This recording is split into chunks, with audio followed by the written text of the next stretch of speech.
everybody agrees there's something wrong with the educational system that we have today. I mean, even mainstream official educationists are worried about it. There's something about it which doesn't seem to be working.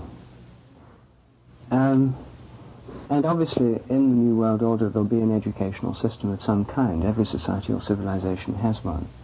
So one has to think, what kind do we actually want? And we know that the present kind needs replacing in some way. So what kind do we actually want? And what, if we take a walk through it, what would it look like, the educational system in the New World Order? Well, I think that the first thing about it would be that education would recognize that it is in fact a form of initiation, that its entire archetypal role is that of an initiation process. The education, in fact, the present educational system mimics the initiatory process, indeed is a kind of initiatory process, where you go through the different exams. Like every initiatory, you have a training, you pass through a time of testing or trial, and some fail, others pass, and the pass ones are the initiates. And so at every level you have 11-year-olds, sort of 15-year high school graduations, college exams, Bachelor of Arts, Master of Arts, Doctor of Philosophy, and these higher and higher degrees and qualifications, each of which involves its test of initiation, each of which, once initiated into that hierarchy in the academic grade within the academic hierarchy, people have a kind of official certification of higher and higher levels of education, recognized throughout our whole modern society, which pays great respect to things like academic qualifications. You'll better job, you'll get better jobs, better employment opportunities, more respect. And that's, of course, why everyone wants these degrees, and why, to the despair of educators throughout the world, most college students passing through the universities seem to have so little real interest in the subjects they're studying. They want to, in the third world, it's very clear, they just want the degree, because with a BA or an MA, your entire social status has changed in India. And your marriage prospects, the size of dowry you can command, and so on. It's a quantifiable sliding scale of status. Anyway, this is the present educational system we have, and the present educational system is based on an initiatory model. And in fact, I think it is an initiation into a model. It's an initiation into what one could think of as the rationalist or humanist worldview, or mind set, frame of mind, way of thinking. And so one of the things that it does all along is to mean that the mind or the intellect is the predominant, godlike point of view from which everything is seen. So when you teach school children literature within this framework of this system that we've got now, this mechanistic, humanist, rationalist model, you don't just read them the great poems by sort of beating a drum and bringing the magic of the poem and going into the myth. You say this poem was written in 1635 by so-and-so, who was born in so-and-so, and you then learn all these facts about the poets, which you have dates of when they were born and died and that kind of thing, which you have to be able to know for exams. And then certain stock ways of analysing Shakespeare's plays, for example, for school exams, where such and such a character does this role, and here Shakespeare was borrowing from this tradition and putting this, and taking the whole thing to pieces by this kind of detached analytical mind. The same in the fine arts. As soon as this mind gets onto the arts, you've got the same thing. You know, this was painted by so-and-so in the school of so-and-so, bought by so-and-so in such and such a collection, and so on. So I think that all these ways of distancing and the self and bringing the rational academic trained mind as being the supreme point of view is the initiation into which this educational system works. It makes that the supreme arbiter, a kind of human reason.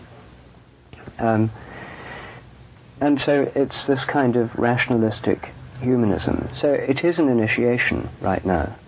The present educational system is an initiatory system. One has to recognize that, and each of its levels, like commencement, graduation day from high school and so on, are attended by impressive public ceremonies which, in the classic tradition of public initiation and recognition to a higher grade or status, look like a medieval guild or craft. It's one of the few realms in which that kind of world lives on, with these hierarchical gradations. with robes and all the apparatus in the realm of science, of a scientific priesthood, in fact. And indeed it is the scientific priesthood envisaged by Bacon in the scientific world, the academic model and the priestly role of the higher initiates in running and ordering society, the more educated. So we do have that kind of system, but in order to replace it, we obviously have to have not only just tinkering with the present system, which is entirely dedicated to that view of the world, and when it extends its baleful influence over the third world countries, as I've seen it do in Indian villages. As soon as the school comes in, and the secondary school, these kids go through that, they become alienated from tradition. They want to wear pants instead of dhotis. They want to work in cities instead of stay in the village. They want to have an office job, sort of with sitting behind a desk and being a kind of bureaucrat rather than getting their hands dirty. All these classical archetypes of a kind of Indian bourgeois aspiration take over, and they're alienated from the village culture in which they were educated. Most of them drop off and go to the cities, and the villages they distill off, fortunately, for village life. But you can see this whole new frame of mind being introduced in the entire third world through UNESCO and through educational things. The first step is literacy. You've got to have them reading and writing, because then you can get across that what's in books is more important than what you actually feel or experience.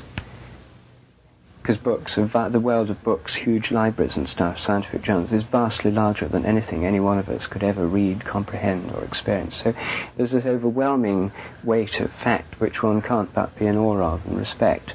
And as soon as the more one's initiated into that world and the priesthood of the world of books and of the written word, then the more one's mind is bound up in that whole realm, and the more one's being's assimilated to it. And the less the realm of ordinary experience counts for anything. In fact, it still counts, but it counts behind the diaphragm that separates from the educated public persona from the private domestic or romantic solitude or hiking in the wilderness weekend persona or holiday in Bali persona. These other wilder, freer aspects of the personality are relegated to free time, not in the educated part. So the alternative educational model would still be based on initiations, but it would be based on going with the grain of initiation, which is throughout the world what most people want to be initiated into a lot of things. And they realize that being initiated into them means taking on a new social role, a new social pattern, and usually these roles are in some sense sacralized, guilds of craftsmen, etc., with their patron saints, and Indian castes, each with their own traditions, the potter caste, the weaver caste, and so on, with traditions and skills which are passed on with them. And the children with them want to be initiated into being a potter or a weaver, if you're in that. There's a respect and accord given to the initiates, which the young aspire to. And you get exactly the same thing in our own society with driving. I mean, most adult people don't want to be the kind of people who either can't drive or haven't qualified for a driving license. And they have to go through a learning period and they have to pass the test. And once they've passed it, they join the club of qualified drivers. Most kids actually want to be initiated into that. There's a real power, a kind of magnetic pull about being along. There's a glamour to it which they want. And a whole new freedom and a true initiation takes place. And these are very deep, and people want to be initiated into swimming, into sex, into drugs of various kinds, into games, into skills and professions. These are basic desires for initiation. So the model of education would be this initiation-based education, of which the present educational system has many of the elements, but in a kind of parody version, because these tests only operate in the written mode, they only operate in the language mode. All examinations involve sitting at a desk with a pen and writing, that they entirely work through this written mode, and they're initiations into the written world, as it were. So there are other kinds of initiations, and if you think about it, a lot of the present educational system could be transformed by recognizing its initiatory quality. Like medical students, to become doctors, have to dissect a complete human corpse. This is an absolute requirement. And every medical student, when they first come into the dissecting room, undergoes an instinctive, deep-down revulsion from this room full of partially dismembered corpses, something against which all societies have had taboos, on the respect for the corpse and that sort of thing, the power of a corpse. And to overcome all these traditional taboos, they have to adopt a highly detached and usually jocular attitude, with dissecting rooms full of people playing hockey with, as they did in the Cambridge ones, with severed legs, using testicles as the hockey balls, this kind of thing. A typical medical student hijinks in the dissecting room, where this kind of jocularity is forced as a response. Say, instead of that, to become a doctor you have to dissect a dead human body. And to do that, you have to have a meditation on death first. You maybe have to, like in a Tibetan meditation, spend a night in a graveyard and,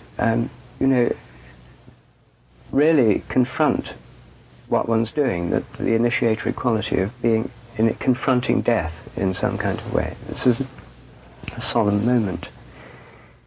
And in most other trades, professions, skills, etc., there would be this initiatory way of doing it, which exists to some extent in voluntary organizations and clubs and hobbyists of every kind, who want to have their people pursue things because they're really interested.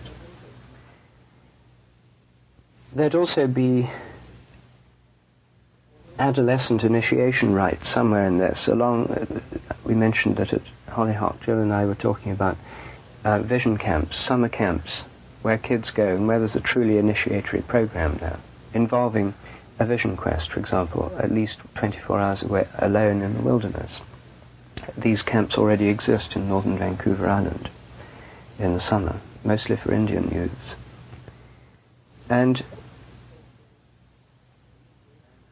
so there'd be this initiatory quality introduced throughout the educational system, and computer modeling, for example, would be a very important part of the initiatory thing into mathematics, which would be an initiation into the mathematical landscape, which is the hidden mystery of mathematics, into which most students of it never get an inkling. They don't even know it's there, because mathematicians don't talk about it. They pretend that it's this rational system of numbers and symbols. But actually, the really good ones have these vivid visual imaginations, which is where it all happens, where the magic goes on. Well, now, one of your great points is this can now be rendered visible through computer models. You can enter into it as you can through fractal programs and that kind of thing, and actually explore the mathematical landscape in the privacy of your home from moderately priced diskette available from Ariel Press. And so this obviously is part of it too. So, and also within each branch of learning, there would be, through ceremony, you'd learn about how to mend cars, you'd learn from plumbers about the elements of plumbing, you'd learn useful things in schools, and to be initiated by members of recognized trades or professions, like a plumber would teach you plumbing, a real plumber, who's really part of the kind of plumbers union, the really initiated plumber world. And so you'd see that you'd have an entry into these different worlds through these initiations, which could take place within the framework of ordinary schools.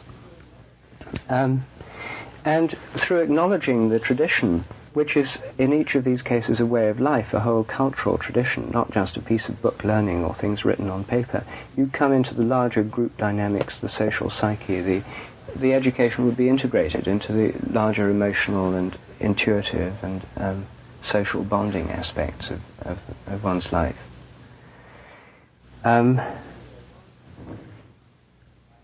Anyway, one kind of educational system that has this initiatory quality to some extent is the workshop system, and this is the principal alternative educational system that has developed outside the orthodox one. And it's obviously the best model for actually replacing the present one. A vast extension of the workshop system of education, because workshop-type education involves people interacting as a group, and it's impossible to forget the group dynamics. It's not just a teacher in a classroom who are meant to be quiet, although in fact what's going on is group dynamics of often turbulent kind. The workshop makes the group dynamics explicit, and is the model of people who actually want to learn something together, to make some new insight, to make some new step or experience or transition, at the end of which, Friday noon, they'll have actually been through a kind of group initiatory experience, which has involved a group bonding, a new shared way of seeing the world, a new consensus reality emerging, a new insight into self-transformation, etc. Initiatory hopes, anyway. The other thing is that, the other final point is that for the educational system to be transformed, each branch of it, each profession of it that already exists as a kind of guild, like mathematicians have their own kind of guild, and biochemists, and these are guilds with their founding fathers, their honoured traditions, etc. They're like guilds. Each one of them has to, from within itself, within the group, have a new vision of what it could be, like revisioning psychology, like Hillman's book. There's the revisioning model, revisioning medicine. What would happen if a group of doctors got together, led in a workshop-type format at somewhere like Esalen, and did things like shamanic chanting in a workshop format, and then also discussed what was their original vision in becoming a doctor, what was going right back to contact the original inspiration for each of them, and then tell it to other people. What did you see medicine could be? What's your experience of it as you've actually come into it? Limitations and so on. And what could a new vision of medicine be? A new kind of healing profession. This kind of revisioning could occur within each of the, what could a real botany be within the botanical? A real botany would be a science really related to the spirits of the plant world, as well with an understanding of their forms, names, colours, embryologies and so on, but essentially knowing in the greatest detail and relating to the spirits of the vegetative kingdom. So this would be what the new professions would be like, and they could be transformed, I think, by a whole transformation of consciousness that could come about in a group format within members of the profession, a whole new vision of what it could be. So, in summary, I think that in the New World Order, the educational model would be an education through initiation. The initiations will be things that people on the whole want to do and involve far more than just writing things down, but actually a real mental, physical and social competence to do whatever it is that needs to be done, which is what involved in real guild initiations, apprenticeships and so on. And that the workshop mode is probably the best model for what the new educational models would be like. And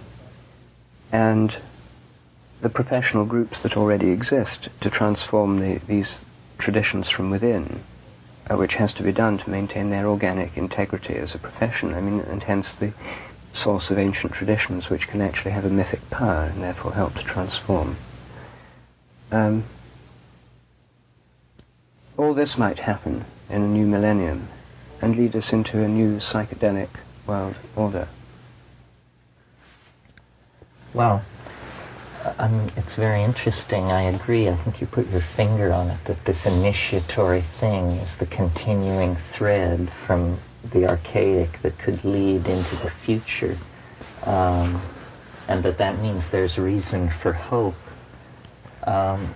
The only thing I would really add to that is that when I imagine the educational system of the future, I think that part of our problem and how we reached this historical impasse was through accepting a kind of historical amnesia, and that the education of the future should have a tremendous focus on history.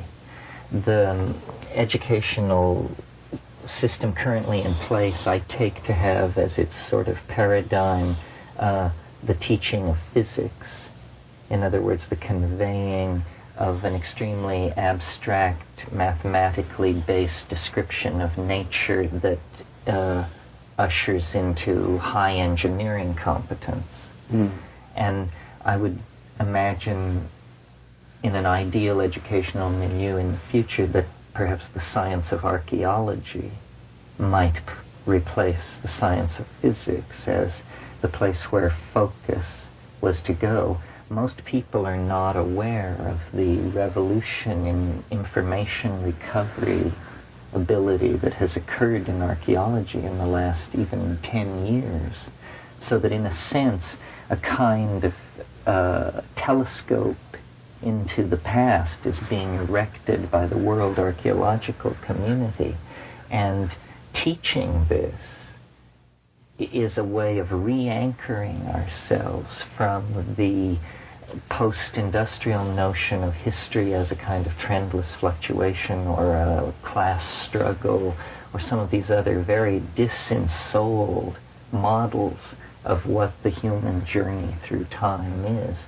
So I think we have fallen into a kind of historical amnesia. This has blunted the acuity of our political decision making, and that part of reforming education has to be to teach people that history is a system of interlocking resonances in which they are embedded, and they are going to be called upon to make decisions which will affect the state of life on this planet millennia in the future.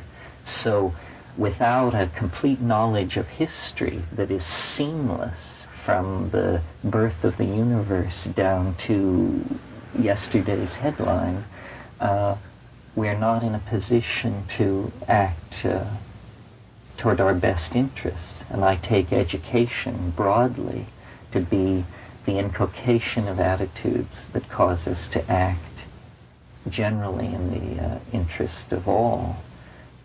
That's about it. I think your other very strong point is the power of the feudal guild model, and that this goes hand in hand with the McLuhanist expectation of what he called an electronic feudalizing of society, that this hierarchy of academic cant that has been built up is in fact a sham, a thing of squeaking gears and creaking pulleys that is left over from another age, and that we should just understand that education is a kind of value-neutral medium, and that whether you learn the Tao of waste disposal or the Tao of 16th century Spanish literature, you are essentially tilling the same field, and that people have lost the sense of the howness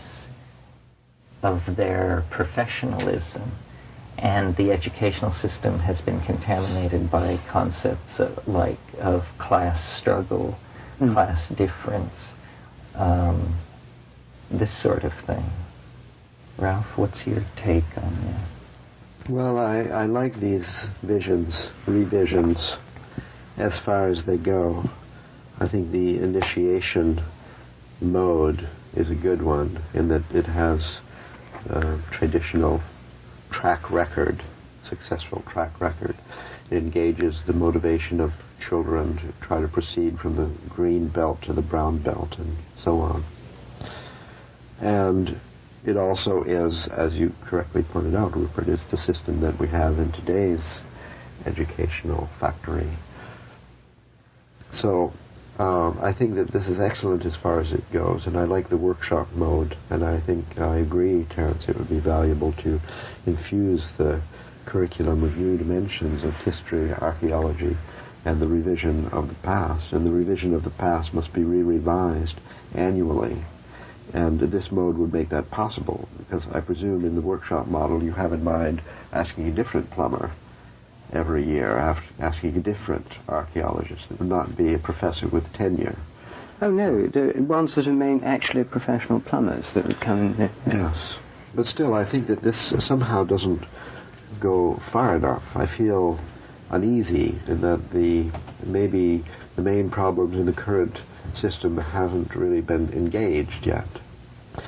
And the trouble is we don't know exactly what they are. And no, I think this view is kind of focusing on higher education, and maybe that's good, because lower education will always be on the way to higher education, and when higher education is transformed, it will somehow change the whole system. And myself, I took a shortcut in school and left in the 9th grade and never returned. And then I entered early in university, and I'm now starting my 40th year, so I can not really suggest a revision of the elementary school system. Well, the inculcation of feminism and feminine values, or some kind of way of feminizing the whole system in those early grades. Yes, that's well, probably this is the most like important infusing the current system with a new spirit, I think somehow won't do it.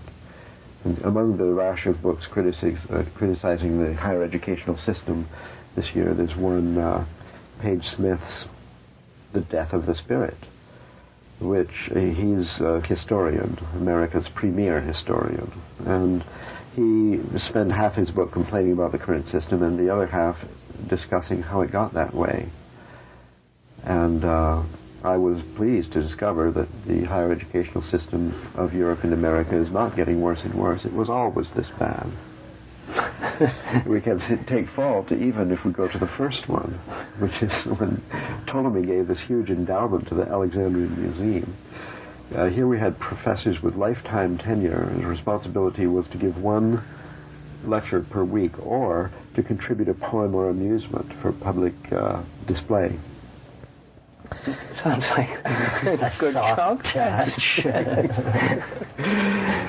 So Page Smith takes issue, first of all, with the tenure system. Now, I like the tenure system. I would be out on my ear years ago if I didn't have this very, very strong job security. But somehow it's part of the problem, I think. And you have to ask, in your vision of the new educational system in the new world order, where the workshops, who is organizing this? Where is the Department of Administration, the administration building? Who's deciding which workshops will be offered, which plumber will be, and so on? Will there be new emphasis on feminist revision of history? Will there be new results from archaeology or not? Somebody, after all, is deciding, whether it's the PTA or whatever. How many people are going to school? All, a few, those who wish?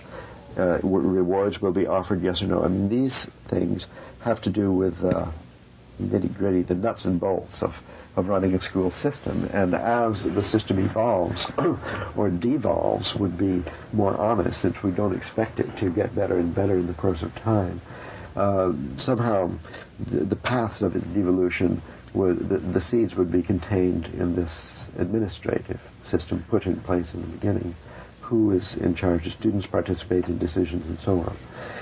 Then, even with the initiation model, I find some anxiety in thinking about this, because we have in the current initiation system, there are two different roles in the initiation that in the beginning of your introduction you alluded. One is initiation, as with the corpse. The other is valuation, the accreditation, a guarantee to the world that this doctor has reached a certain level of skill and is therefore accredited, authorized to dispense antibiotic medicines by prescription. That means that in the initiation there has to be a test. And in the test, usually verbal, as you said, although when I was an engineering student, we had to pass the welding course. The test was given by a tensile test machine. Oh, in the sciences, practical as well, of course. Yes. So I, as a teacher, always hated this testing aspect and claimed other people should do it. I'm only willing to teach people who want to learn from me. That is my only role that I accept. But nevertheless, I must write letters of recommendation. Students who have been friends, who have respected me, who now beg me to assist them by writing a letter of recommendation. I must say that this student reached a certain level. I don't even know what level the student reached. And whatever I thought it was, I'm not sure. And even if I was sure, I wouldn't know how to say it in a sentence. I hate this role. And I hate grading tests and trying to figure out where to place the lines between the grades A, B, C, or whatever. So the testing aspect and the initiatory aspect must not necessarily to be combined into a single tool, function, or whatever. No. And so I like the initiation, I don't like the testing, and yet if you don't have the testing, then the educational system is somehow failing its mission to society in doing one of the things that society asks it to do, which is to produce tradesmen. You see, I don't accept plumbing in the educational curriculum. Everybody should learn computer programming and other kinds of plumbing, of course. But I think the heart of the curriculum, the school system, should somehow transcend the trades and the apprenticeship for a profession and the learning of basic skills, walk, run, jump, eat a complete diet, and so on. Where is spiritual value? Where is moral and ethical value? Where is the fabric of society, as it were? Where is that taught? If not in the school, then embedded in soap operas or where? Somehow the curriculum has to have a spiritual, moral, social values, which could fit in the workshop mode, which could be consistent with the initiatory, but have nothing to do with the trade school and the trade union. More, there would be maybe some spiritual elite, some professors of moral philosophy. We would have Plato and Socrates would be leading a workshop, something like that. Then I could see that it fits in this mode. But somehow, whoever is arranging the workshop in plumbing and who's arranging the workshop in spiritual value, these must be, I guess, differently qualified people.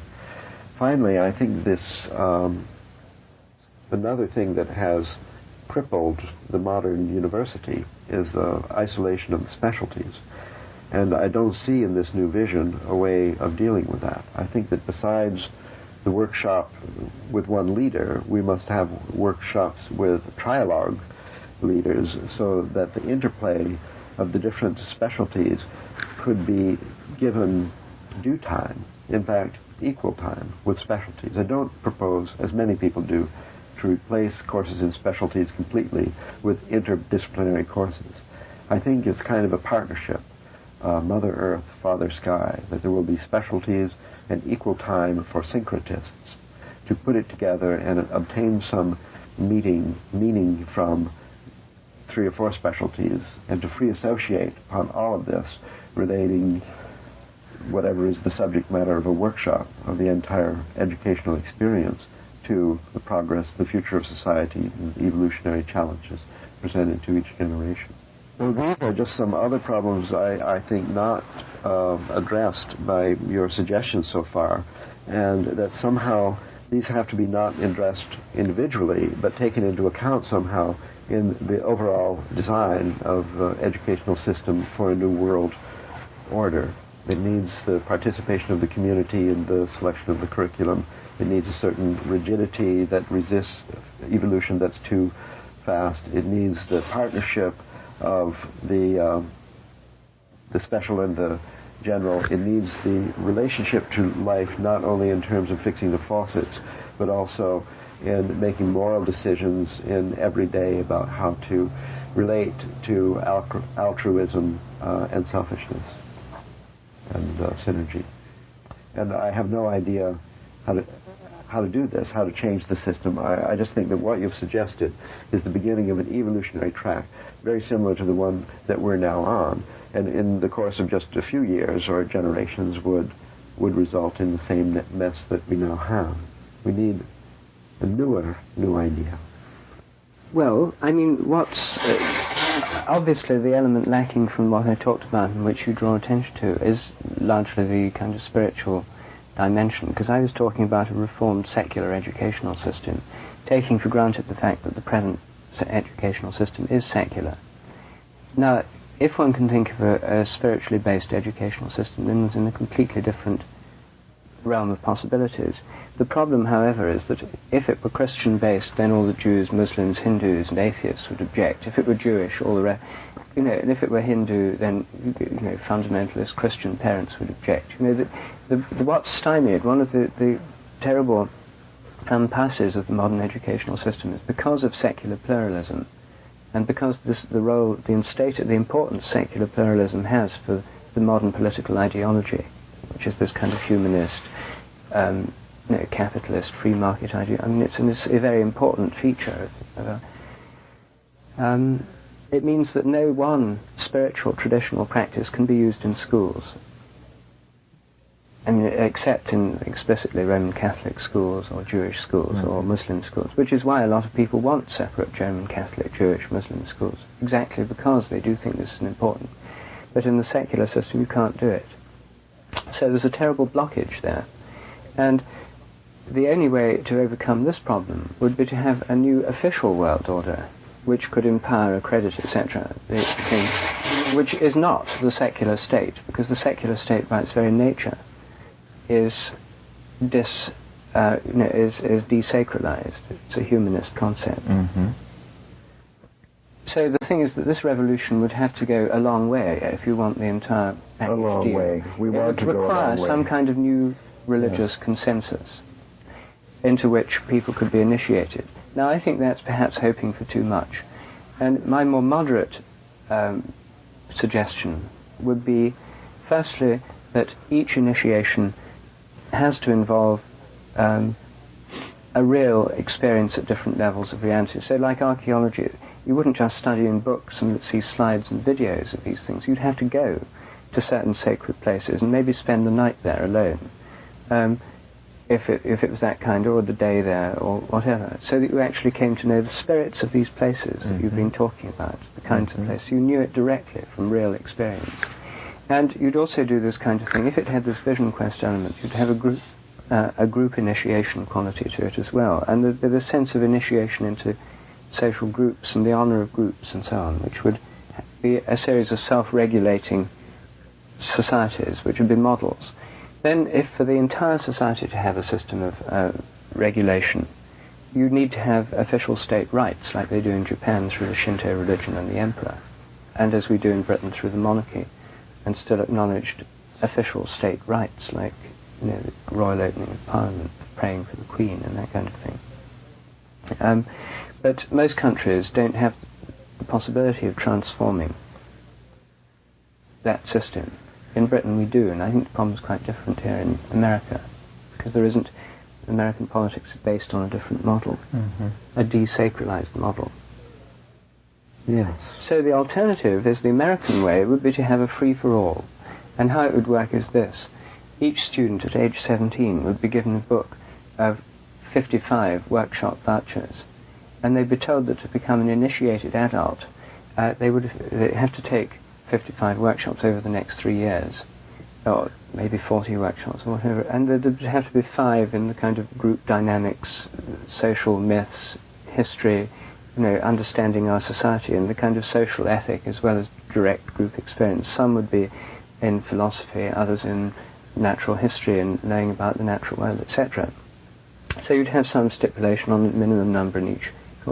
And then there's a computerized, centralized Esalen, Hollyhock, etc. catalogue. Far many more workshop centres would spring up all over, based on modified summer camps, etc. And or modified schools, existing schools. And you'd have local patterns of workshops, and you'd have also ones to which people travel and stay. And I mean that the student's credential on finishing the use of the 55 vouchers would be the list of workshops that had been completed to the point of initiation. Then it would be, the whole process would be started by some initiatory thing into this pathway. Each workshop would itself have an initiatory pattern. And the whole thing would culminate in some final test, which would be the borderline from the student having passed a test not only involving intellectual skills, but also skills in groups, also some kind of social sense or responsibility, as actually done through groups and workshop learning, making group dynamics conscious and so on. And then there'd be some final test that involved all these, and it would be like one of these, and I think it could probably also involve, like the Eleusinian mysteries, a psychedelic revelation. I think this would be probably the best way to have the graduation thing. You'd have to have the psychedelic initiation thing. Now, maybe mushrooms would be the best thing. Oh, absolutely. The archaic return, the culmination of the educational process in the archaic mystery, which is where it always ended. Well, besides the fact that you address my complaint about the lack of the sacred with actually an interesting covert plan for the introduction of a new world religion through these religious aspect of the initiations and the visits to the sacred sites. There's also the possibility, since there's no school in this plan, there are workshop centers all over the place, that ordinary courses of religion, ethics, and so on, according to different traditions, would also be offering workshops, and students, according to their choice of ancient tradition, That's could right, take yes. a Neo-pagan, Neo-Platonic, and Neo-Pythagorean, and Roman so on. Catholic, Methodist, Yes. Islamic, Hindu. There'd be workshops in these in Tibetan Buddhist, led by people in those traditions. If you want to know about Judaism, you don't go to a religious education instructor who tells you about it from a book. You go to do a workshop with a rabbi. Yes.